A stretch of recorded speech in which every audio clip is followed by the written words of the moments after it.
Somebody sold your grandmother a lie, and it has cost your family a small fortune every single year since.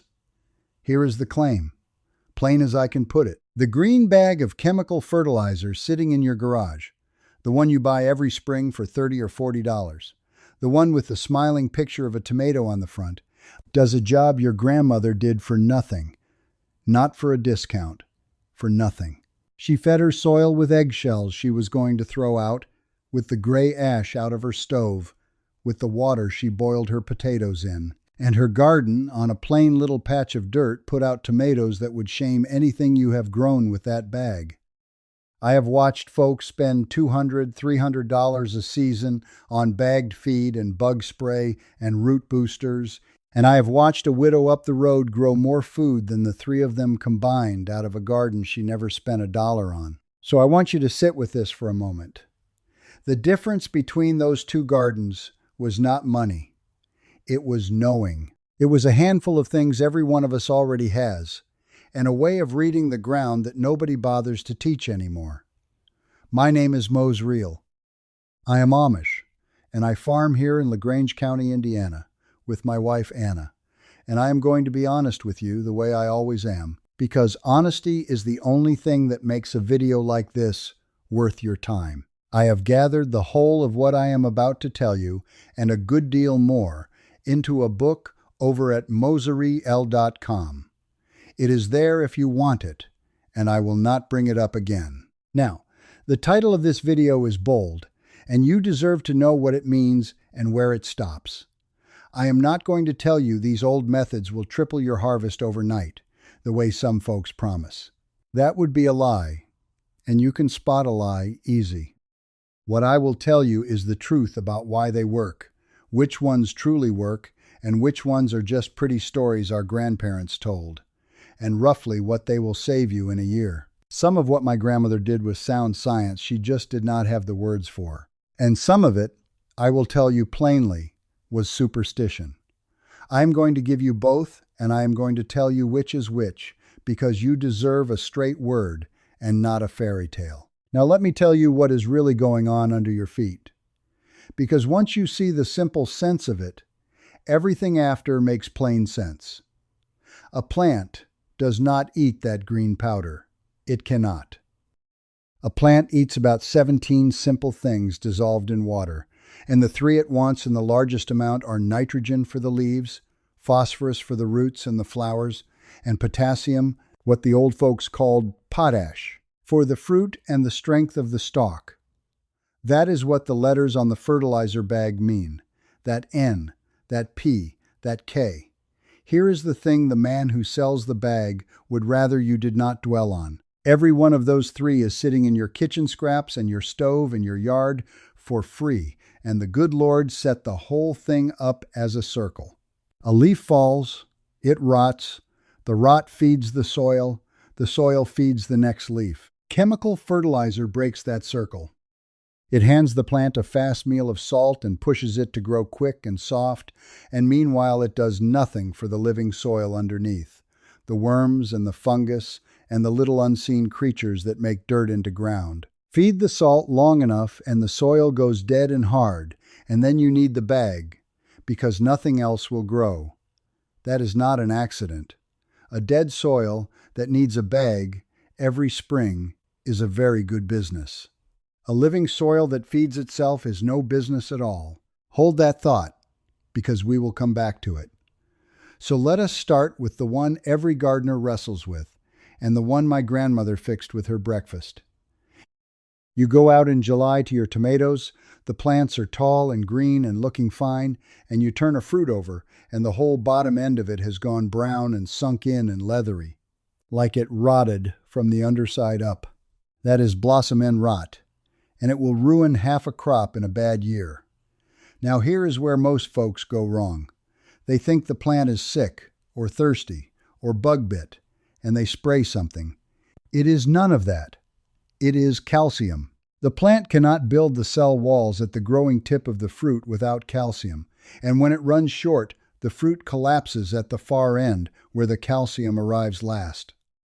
The entomologists and the soil men have a proper name for it, but my grandmother just called it needing lime. And she was right. And here is what she reached for.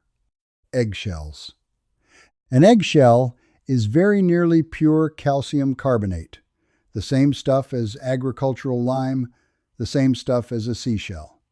So she saved every shell in a bowl by the stove. Now, I am going to tell you the truth that the pretty videos leave out, because I will not be made a liar in your garden. If you just crush a shell and toss it in whole, the way most folks show you, it will feed your soil, but slow, real slow. A coarse piece of eggshell can sit in the ground the better part of a year before it breaks down enough for a root to use it. That is fine if you are building your soil for next season, and you should do exactly that. But it will not save the tomato that is rotting on the vine this week. So here is the part most folks get wrong, and here is the first thing I will show you that my grandmother did not have a name for but understood in her hands. You have got to make the calcium small, or make it fast. To make it small, dry your shells. Set them on a tray in the oven after you have baked, or on the back of the wood stove, until they go crisp and brittle and smell a little toasted.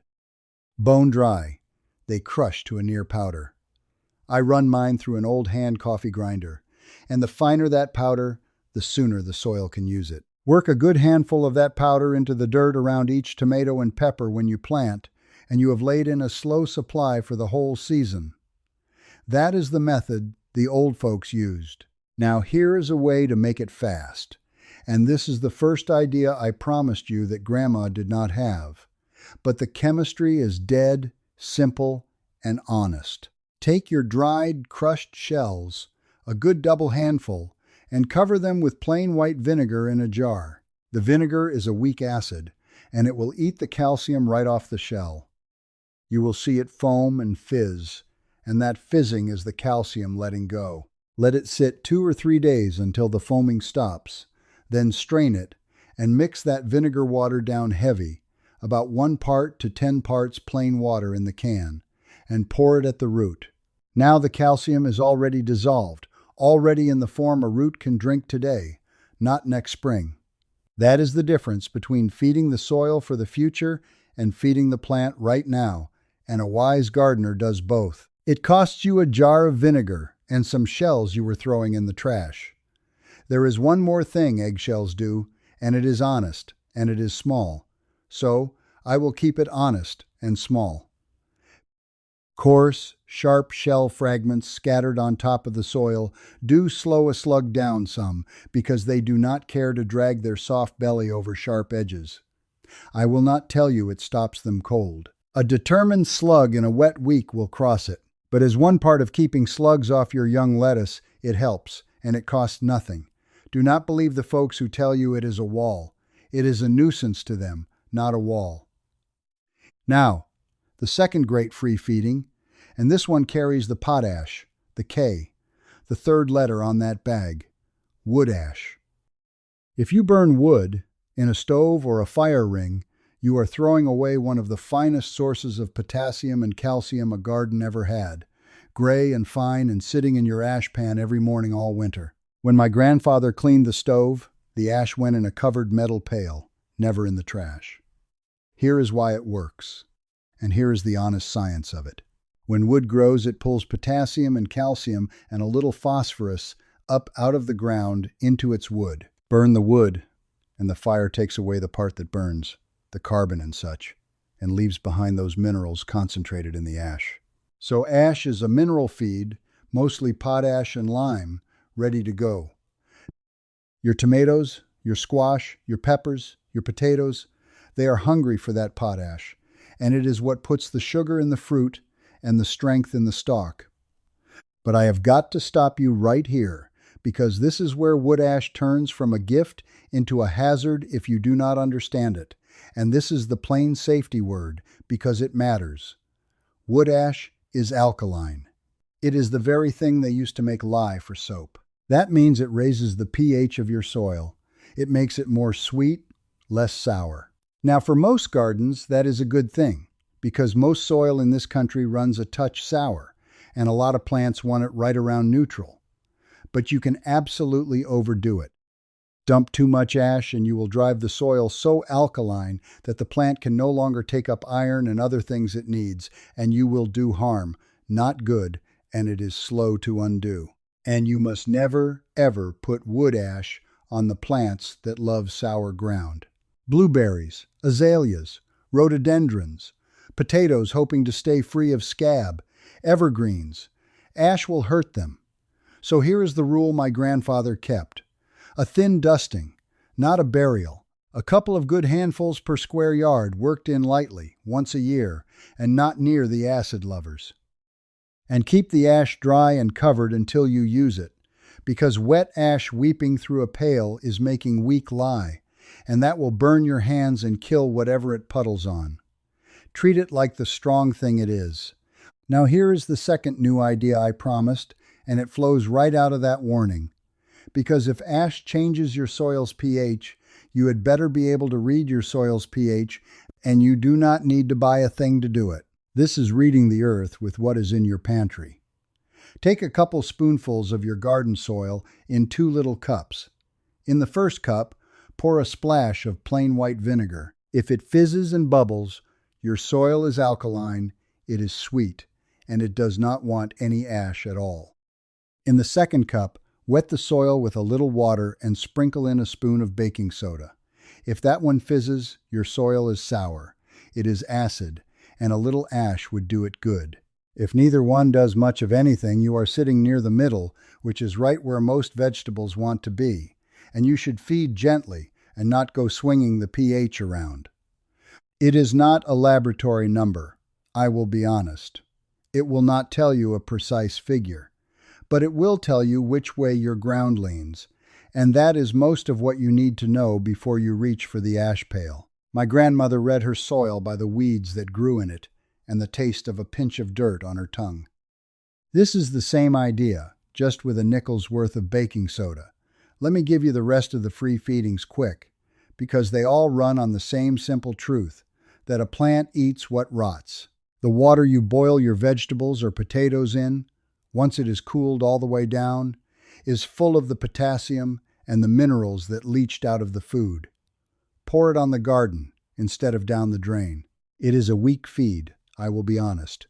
It is not going to replace everything, but it is free and it would otherwise be waste.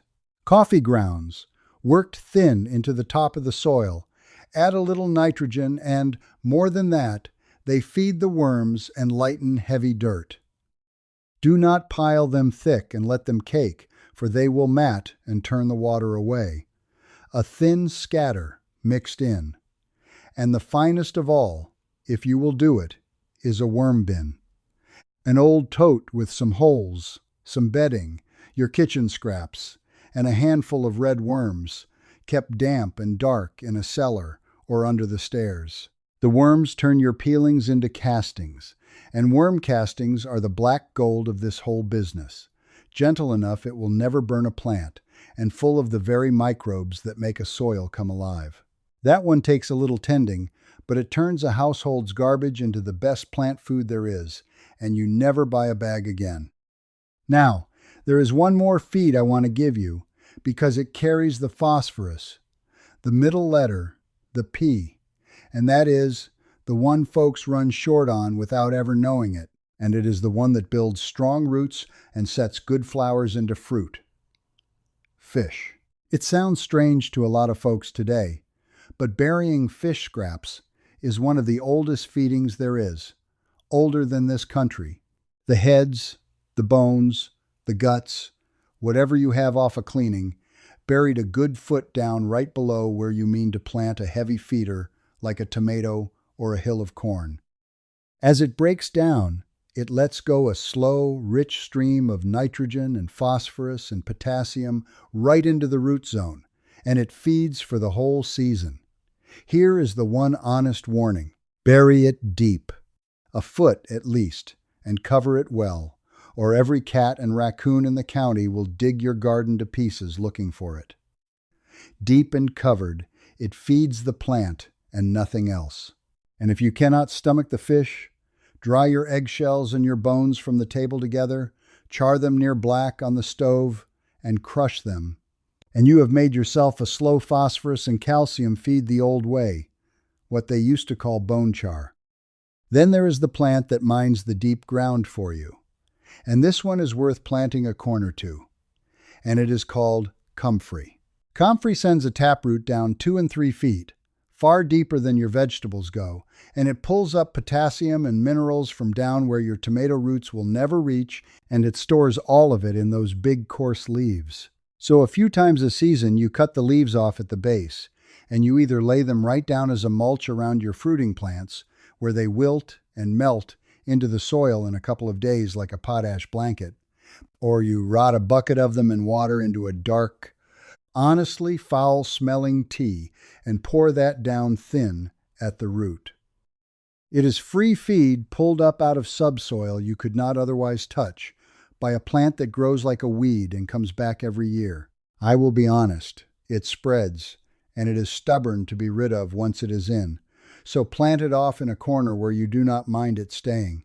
Now let me talk about water, because you can do every feeding right and still lose the garden to how you water it, and this costs nothing to fix.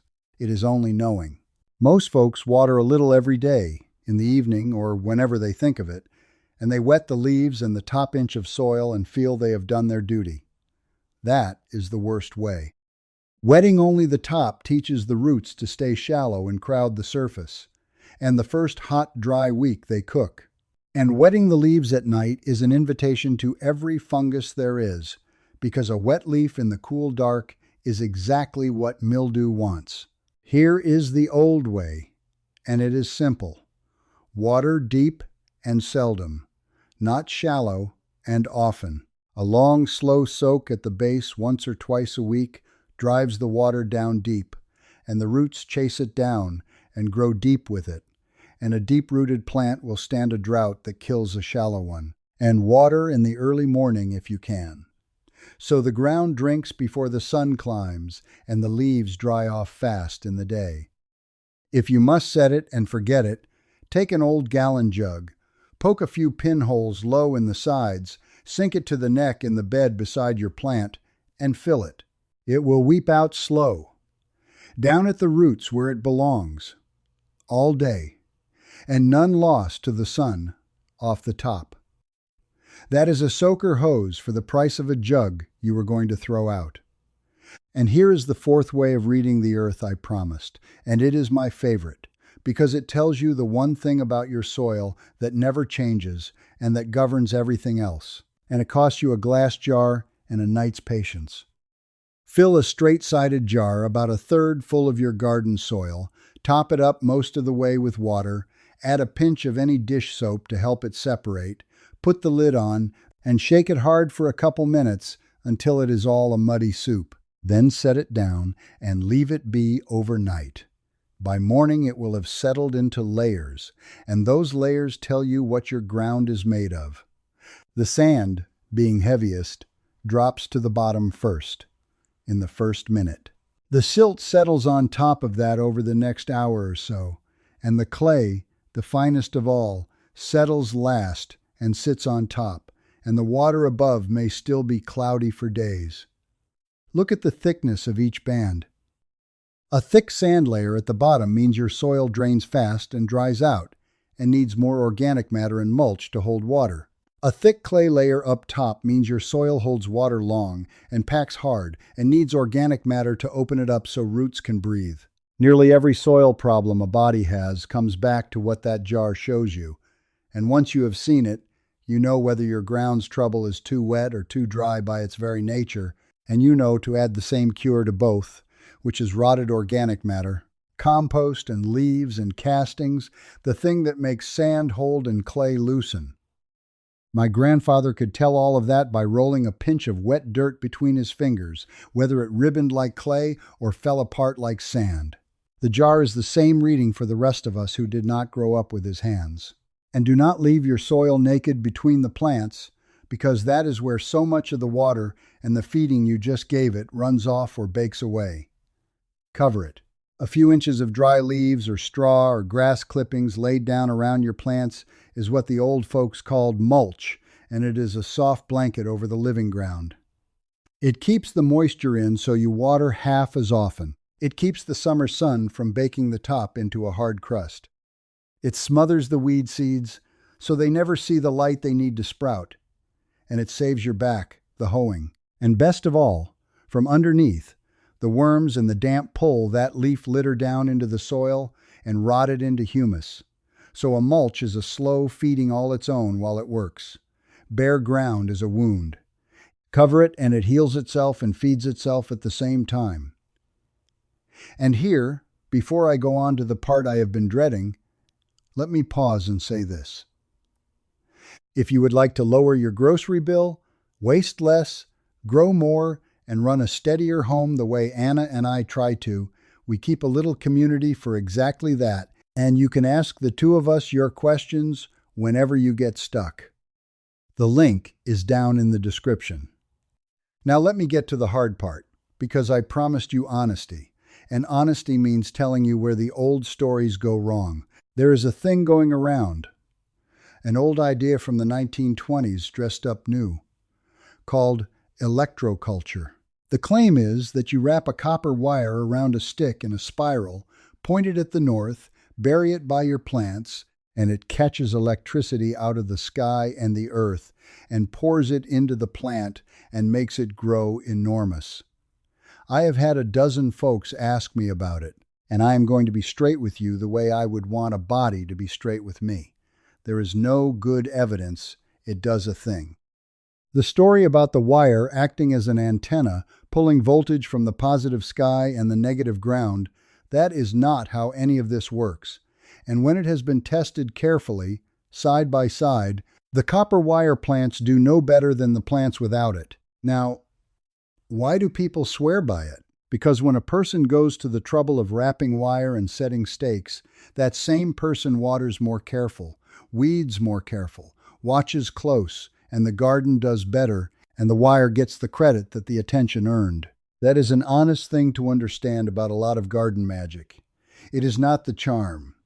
It is that fussing with the charm made you pay attention. So I will not tell you to string copper wire. I will tell you to give your garden the attention you would have spent stringing it. And you will get the harvest. And you will keep your copper. Same goes, and I say this gently, for planting by the moon.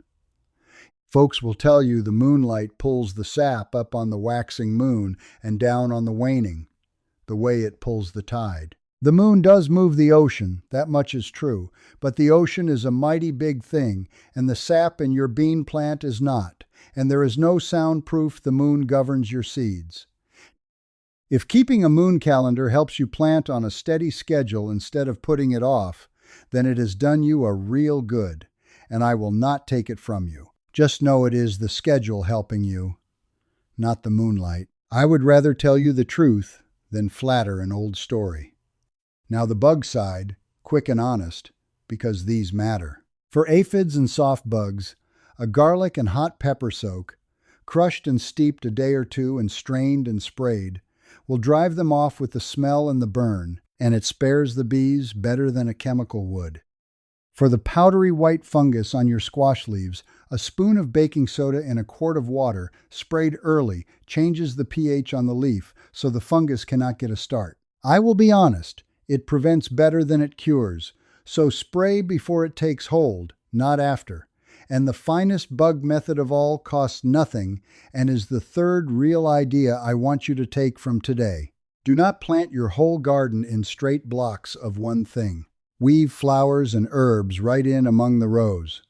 Marigolds, basil, a few sunflowers, some clumps of dill. Here is the actual mechanism. Not just that it looks pretty. A block of nothing but cabbage is a beacon to a cabbage bug. Easy to find, endless to eat. Break it up with strong-smelling herbs and the bug cannot find its way. The scent trail is confused. And the flowers bring in the bees to pollinate, and more important, the little wasps and the ladybugs and the lacewings that eat aphids by the hundred. You are not just planting flowers.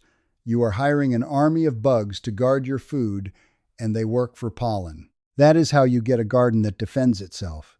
and it is the very opposite of the spray that kills the good bugs along with the bad and leaves you needing to spray forever. You are hearing the thread by now, I hope. Every one of these methods does the same two things. It feeds the living soil instead of a dead salt, and it turns a thing you were throwing away into the thing you were paying for. So, let me do the honest math, because this is the part that ought to make you a little angry. And I mean angry at the right thing. A gardener I know keeps it modest and still spends this. 2 big bags of fertilizer across the season, $35. A bottle of bug spray and a bottle of fungus spray, another $25. A jug of liquid root feed, $15. A bag of lime because the soil went sour under the salt, $12. Slug pellets, $8. Call it a little under $100 in a light year, and I have seen folks spend $200 and $300 easy once they get to buying the root boosters and the special this and the special that. Now the other side of the ledger. Eggshells, free. Wood ash, free if you burn. Vegetable water, free. Coffee grounds, free. Garlic and pepper you grew, near enough to free. A jar of vinegar, $3, and it lasts. Marigold and basil seed, a couple dollars once, and you save your own after that.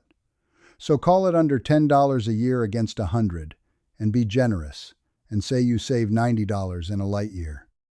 Over 10 years, that is $900, and in the heavy spending households, it is $2,000, $3,000, $4,000 for the same tomatoes or better out of the same dirt. And that, plainly, is why nobody teaches you this anymore. There is a great deal of money in a bag you must buy every single spring, forever.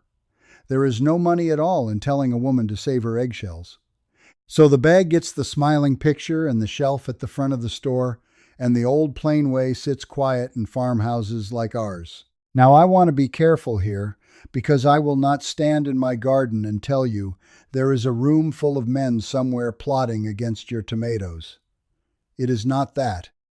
It is worse than that, and stranger. Nobody had to sit down at a table and arrange it. It is just that a thing you must rebuy forever is a far better business than a thing you make yourself for free. And so all the money and all the advertising went to the bag, and none of it went to the eggshell. And over a couple of generations, the knowing simply fell out of families. Not stolen, just left out of the conversation until it was nearly gone. That is not a conspiracy. It is just who had a reason to teach you and who did not. So here is what I want you to do this week. And start small. Do not try to do all of it. First, tonight, put a bowl by your stove and start saving your eggshells. That is it. Just start the bowl. When you have a good pile, dry them and crush them. Second, if you burn wood, get a covered metal pail for your ash and quit throwing it out, but do not spread a speck of it until you have done the third thing. Third, do the vinegar and baking soda test on your soil this week. 2 little cups, 5 minutes, and learn which way your ground leans before you feed it. And fourth, before spring, order a few packets of marigold and basil and dill and plan to weave them right through your rows instead of off in a corner. Do those 4 small things and you have got the whole of this working for you. The calcium, the potash, the pH, and the bug army for the price of a jar of vinegar and a few seed packets. Come back down to the comments and tell me 2 things. Tell me what county you garden in and how old your patch of ground is, because it helps me understand who I am talking to. And tell me one thing your own grandmother or grandfather did in the garden that you have never seen written down anywhere, because those little family methods are exactly the kind of knowing that disappears the moment nobody writes it down, and the comments under this video are how we save them. I read every single one. The natural next step after today is the soil itself, and I am going to show you next time the old way we build a garden bed without ever turning it over with a spade, letting the worms do the plowing the way the good Lord meant them to, so that your ground gets richer every year instead of poorer. That is the foundation the whole rest of it stands on, and it is the natural next step after today. You do not need the bag. You never did. Your grandmother stood in a plain patch of dirt with a bowl of eggshells and a pail of ash and a few flowers tucked among the beans, and she fed her family out of it year after year and never paid a soul for the privilege. You can be the one who remembers how. The people who built this country with their hands and their eyes and their patience knew things about the living ground that we are only just starting to remember. And the good Lord willing, we will not let the last of it slip away. That is how the careful old folks did it. That is how it is still done in any garden that remembers. The Lord bless you and keep you, and I will see you next time, if we are spared and willing.